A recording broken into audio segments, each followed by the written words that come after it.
All right, so uh, you want to find the best stand mixer for bread dough, right? Yeah. And you sent us a ton of reviews and articles, even some forum discussions, looks like. Yeah, it seems like you really did your research. Yeah, good to dive deep into all of this stuff for you. Yeah. So you can navigate this whole world of motors and dough hooks and all that, and bake the bread of your dreams. That's a worthy goal for sure. And as your research shows, the right stand mixer can really up your bread game, you know? Totally. It's not even just about convenience. It's about like the science of how these machines actually work Yeah. and how their designs like affect the gluten development and then ultimately like how your bread rises and the texture and all that. Right, right. So before we get all lost in the like brands and stuff, let's just go back to basics for a sec. Like, why even use a stand mixer for bread in the first place? Well, I think it's interesting how we sometimes just overlook the obvious. Like a stand mixer is basically like this tireless sous chef that just needs and needs and needs all day long for it saves so much time, especially with those like long, slow fermentation methods that everyone's doing these days. Yeah. And it's got to be a lifesaver for folks with like arthritis or anyone who just doesn't want to be like working out their arms every time they bake bread. For sure. And plus, don't forget, like, these things are pretty versatile. Right. They can make cookies just as easily as they can eat sourdough. Yeah.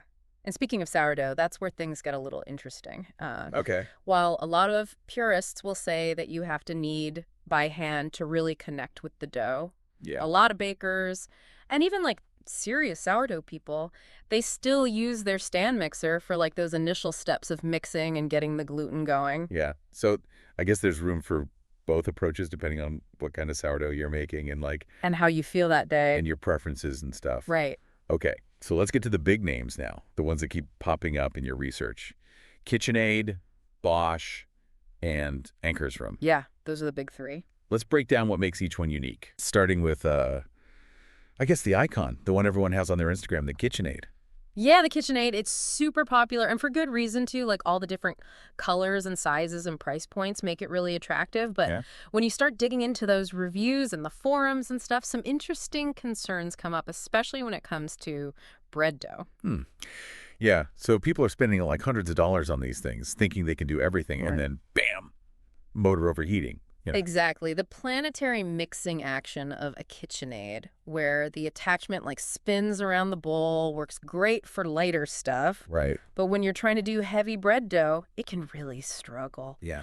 And the interesting thing is that KitchenAid has even come out and said you shouldn't knead for too long now, Oh, wow. which goes against a lot of bread recipes. Right. So they're kind of admitting that maybe these things aren't the bread baking champs they used to be. It seems that way, yeah. What about, like, I saw some stuff about durability concerns too. Yeah, a lot of reviewers and even longtime KitchenAid users have had issues with their motors burning out, Really? especially on the newer models. Huh. So it makes you wonder if they're focusing more on looks now than how well it actually works, like those old KitchenAids were known for. Yeah. It's something to think about for sure. Mm. Okay, so let's move on to a contender that doesn't get as much attention, but quietly powers through any bread dough without complaining, the Bosch Universal Plus. The Bosch, yeah. What makes this one stand out? This is like German engineering at its finest. Okay. Designed for like power and efficiency. Yeah. The open top design is awesome too. You can just add ingredients while it's going, which I think any bread baker would appreciate. Yeah, totally. But where the Bosch really shines is that motor. So this is like the marathon runner of stand mixers.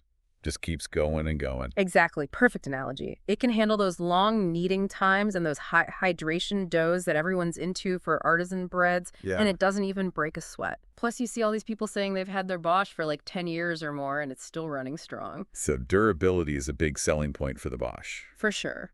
Are there any downsides, though, to this seemingly perfect machine? Well, there are a couple things to keep in mind. One is that it's a bit bigger than the KitchenAid. Okay. So if you don't have a ton of counter space, it might be an issue. Right. And second, some folks have said that really wet doughs can kind of ride up the center column while it's mixing, Oh. which can be a bit messy. So maybe some floury mishaps, but nothing that would stop a true bread baker, right? Right, exactly. Okay, so finally, let's head over to Sweden land of minimalist design and those delicious meatballs Aha, yeah. to check out the Ankarsrum stand mixer. The Ankarsrum. What's the story with this one? This one is in a category of its own, really, Good. both in how it looks and how it works. Yeah. Unlike the KitchenAid in Bosch, which use that planetary mixing action, Right. the Ankarsrum has a bowl that rotates Hmm. and the attachment stays still. Interesting. So it's more like you're kneading by hand with that like gentle stretching and folding motion. Oh, wow. And that's actually really good for certain types of bread. Okay, so it's almost like a slow dance with the dough. Yeah, it really is. And this gentle approach is perfect for those really wet doughs, the sourdoughs and ciabattas that can be hard on other mixers. Okay. It lets the gluten develop nice and slow and even tries, which gives you that like open, airy texture in the bread. So this is like the artisan bread baker's dream machine, For sure. but it comes with a pretty hefty price tag, right? Yeah, it's definitely an investment. Usually costs twice as much as the KitchenAid or Bosch. Wow. And it's not as simple to use either. There's definitely a learning curve you need to figure out how it works and adjust the settings to get the best results. So it's a machine that rewards patience and people who like to experiment. Definitely. So we've covered the three big names, each with its own pros and cons. Right. But before we get into which one might be the best for you, let's tackle some of those questions that came up in the research, the things people are debating online. Sounds good. Let's do it. Like those burning questions, you know? Let's shed some light on all the controversies. Yeah, exactly. Okay. One of the biggest things we saw was people talking about those plastic gears and KitchenAid mixers. Oh, yeah. That came up a lot in the Reddit threads. Like, Right. is that really a deal breaker for bread? Like, it seems like a disaster waiting to happen, with all that heavy dough. Yeah, I get the concern. It's not totally out there either.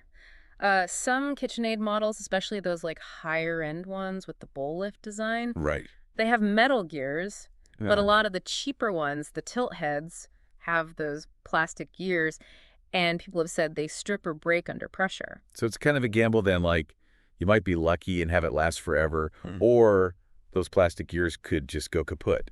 Yeah, you really don't know. If you're serious about bread and you're going to use it a lot for heavy doughs, it might be better to just get one with metal gears. Or, Right. like we said earlier, think about the Bosch, which is known for being super well built. Right, that's true.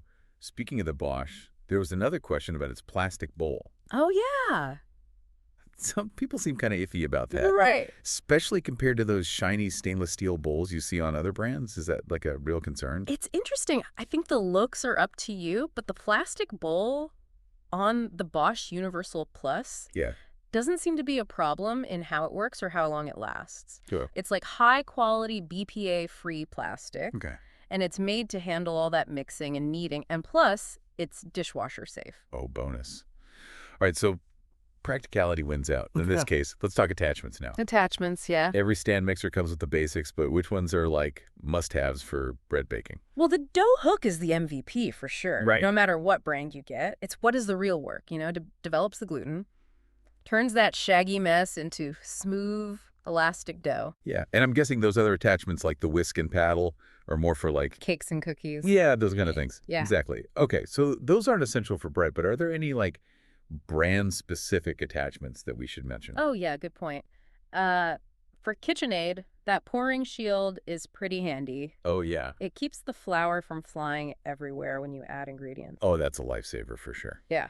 I'm always making a mess with flour. Yeah, me too. What about the Bosch and Ankarsrum? Any essential extras for those? For the Bosch, if you like to make cookies, Yeah. you might want to get those cookie paddles with the metal driver. Apparently Apparently, the regular plastic ones can strip if you use cold butter. Okay, noted. Softened butter it is for Bosch cookies. Yeah. What about the Ankarsrum? For the Ankarsrum, you really need that roller and scraper attachment. Oh. They help make sure all the dough gets mixed and kneaded properly in that rotating bowl. So those are crucial for the Yeah. Ankarsrum. Got it. So we've covered attachments. Yeah. But before anyone runs out and spends a bunch of money on one of these things, Right. let's talk about some practical stuff.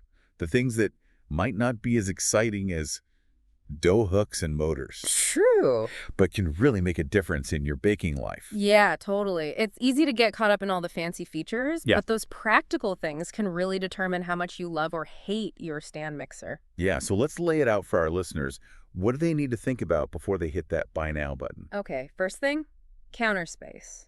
Counter space. Stand mixers can be huge, Yeah. especially the ones with big bowls or bowl lift designs. So measure your counter, think about where it's going to live, and make sure it fits without turning your kitchen into an obstacle course. Yeah, you don't want your new baking buddy to be a constant source of frustration because it's always in the way. Exactly. So what other practical things matter? Weight and storage. Weight and storage, okay. Some of these things are heavy, like really heavy. Yeah. Can you lift it? Do you have a place to put it away when you're not using it?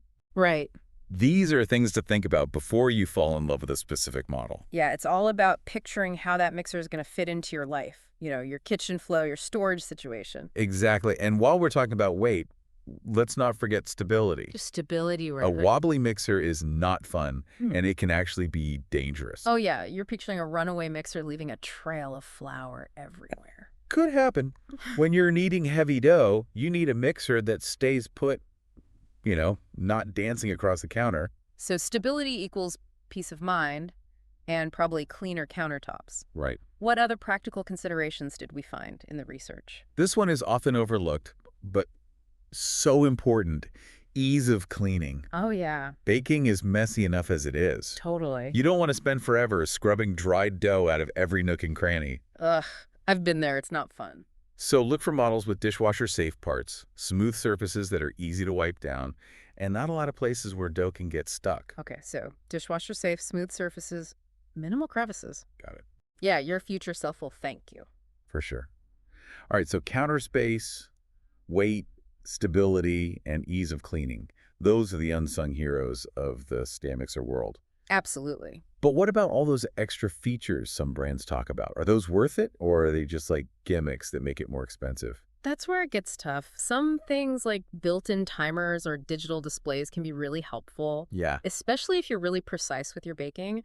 But other stuff like app connectivity or voice control might sound cool, but they don't really matter for the main job of mixing and kneading. So it's about separating the actually useful features from the marketing hype. Exactly. Think about how you bake what you need and your budget. Don't let those fancy extras tempt you if they don't actually make your baking better.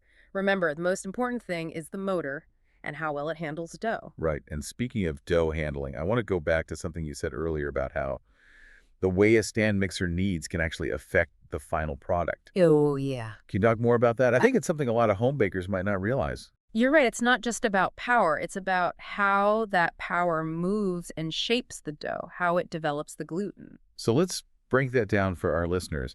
How do those different designs affect the dough and then the bread itself? We already talked about the KitchenAid and its planetary mixing where the attachment spins around the bowl. Right. It works for a lot of things, but it can be uneven, especially with heavier doughs. Yeah. You might see some dough sticking to the bottom of the bowl and not getting mixed in properly. And that could make the dough inconsistent, and then the bread won't have the right texture. Exactly. Now, the Bosch, with its bigger motor and open top design, usually does a better job of mixing everything in and kneading it all evenly. Okay. It's more aggressive, which can be good or bad, depending on what you're making. So the Bosch is like a powerful engine, just gets the job done, but maybe not as delicate. That's a great way to put it. And then we have the Ankarsrum Right. with its totally different approach. Yeah. Rotating ball and stationary attachment. It's like hand kneading. Right, that slow dance with the dough. Exactly. And that's really good for those wet doughs and delicate ones that might get overworked in other mixers. It lets the gluten develop nice and slow, and you get that open, airy crumb. So it's almost like choosing the right massage therapist for your dough. Mm. You want someone who's firm but not too rough, knows how to handle that gluten. I love that analogy. It's perfect. Okay, so we've gone through a lot of the pros and cons of those three brands. Yeah. Answered those questions from the forums, and talked about all the practical stuff that matters. All the important things. Now, the big question, the reason we're all here, The million-dollar question. which stand mixer gives you the most bang for your buck? Yeah, finding that sweet spot where you get quality without breaking the bank. So tell us which mixer wins the value award in this bread baking battle. Based on all your research, it seems like the Bosch Universal Plus is the Goldilocks of stand mixers for bread. The Bosch. It's powerful, efficient, durable, and it costs way less than the Ankarsrum. It's the workhorse that can handle all those heavy doughs without any problems and without costing a fortune. So the Bosch takes the crown for value, but I bet that Ankarsrum is still tempting those artisan bread lovers out there. Oh, yeah, for sure. The Ankarsrum is still calling to those who want to make those high hydration doughs and those special textures you can only get with its unique kneading. Yeah, it's a tough choice practicality versus those artisan dreams. Right. But no matter what you choose, there's a whole world of bread baking out there waiting for you.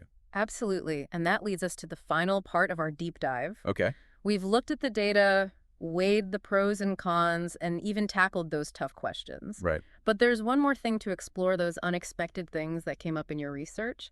The stuff that made us go, wait, really? Interesting.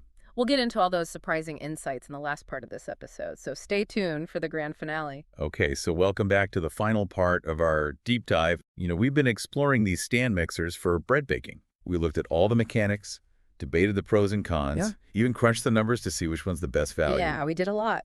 But like any good adventure, our research took us down some unexpected paths. It always does. And we found some interesting stuff, some real aha moments that make this whole thing so fascinating. It's those little surprises that make you really understand something you know. Totally. It's not just about finding the answer. Right. It's about, questioning what you thought you knew and challenging those old ideas. Exactly. So what surprised you in all this research? What made you rethink what you thought about stand mixers? Well, one of the things that really made me think was this forum discussion where a bunch of experienced bakers were saying that maybe the popularity of stand mixers, especially the KitchenAid, is actually making people worse at kneading by hand. Oh, wow. That's a really interesting thought. We're choosing convenience, but losing that connection with the dough. Yeah, exactly. Stand mixers definitely make baking easier and faster. Right. But you don't get that hands-on experience anymore, that feeling of how the dough changes as you work it. So maybe there's a way to balance it out. Use the stand mixer for big batches or when your wrists need a break. Yeah. But still knead by hand sometimes to keep that skill sharp and that connection with the process. I think that's a great way to do it. Use both and choose the right tool for the job. Yeah, totally. Another surprising thing I found was in an article about the history of stand mixers. Oh, yeah. Apparently those original KitchenAid stand mixers, the ones we all think of for home baking, Yeah, the classic. they were actually made for commercial use. Oh, wow. So those vintage ones you see in antique shops were originally meant for professional bakeries. Exactly. They were workhorses built to handle the demands of a busy kitchen. Huh. Makes you wonder if those old models, with their solid construction and focus on function, Right. might be better for bread than some of the newer, fancier ones. It's possible maybe those vintage KitchenAids are the hidden gems for bread baking, just waiting for someone to rediscover them. That would be cool. Yeah. And speaking of unexpected uses, I saw someone on a forum using their Bosch Universal Plus to shred chicken for tacos. Uh-huh. No way. That's awesome. I love it. Great. Who needs a special chicken shredder when you have a powerful stand mixer with a dough hook? Exactly. It just shows you these machines can do more than we think. Totally. It's all about getting creative and trying new things. I love that spirit of culinary adventure. So as we wrap up this whole deep dive, what are your final thoughts? What should our listeners take away from all this information? I think the biggest takeaway is that there isn't one right answer. Right. The best stand mixer for you depends on what you need, how you bake, and your budget. You got to understand those little differences between each brand, how they handle dough, and all those practical things that matter. And be open to those unexpected things you learn along the way. Right. Those things that make you question what you thought you knew and open up new possibilities. Exactly. So trust your gut, do your research, and most importantly, have fun baking. Happy baking, everyone.